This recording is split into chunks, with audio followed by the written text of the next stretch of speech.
BJP নেতৃত্বাধীন সরকারের 2 বছর পূর্তি উপলক্ষে আগামী 9 মার্চ রাজধানীর বিবেকানন্দ ময়দানে বিশাল জনসভার আয়োজন করা হয়েছে। এই জনসভাকে পূর্ণাঙ্গ রূপ দিতে সকল স্তরের কার্যকর্তাদের উপস্থিতির লক্ষ্যে প্রত্যেকটি মণ্ডলে সাংগঠনিক সভা তথা আলোচনা সভার আয়োজন করা হচ্ছে। ত্রিপুরা প্রদেশ বিজেপির আহ্বানে 7 রামনগর মণ্ডলেও বুধবার আলোচনা সভার আয়োজন করা হয়।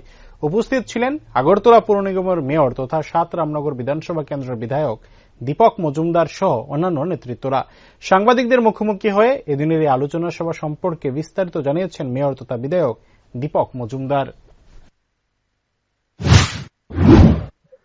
আমাদের রাজ্য সরকারের দ্বিতীয়বারে কার্যকালের 2 বছর পূর্তি উপলক্ষে আগামী 9 মার্চ বিবেকানন্দ ময়দানে বিশাল জনসমাবেশের আয়োজন করা হয়েছে। ত্রিপুরা প্রদেশ বিজেপির আহ্বানে এই সভায় যাতে বিশেষ করে 7 রামনগর মন্ডলের অন্তর্গত যে বুথগুলি আছে বা বিভিন্ন ওয়ার্ড এবং কার্যকর্তা নিয়ে আজকে আলোচনা সভা, বেশি সংখ্যক জমেতে যাতে আমরা অংশগ্রহণ করতে পারি এই বিধানসভা কেন্দ্র থেকে মন্ডল থেকে, সে বিষয়ে আজকে আলোচনা সভা, মূলত সাংগঠনিক সভা।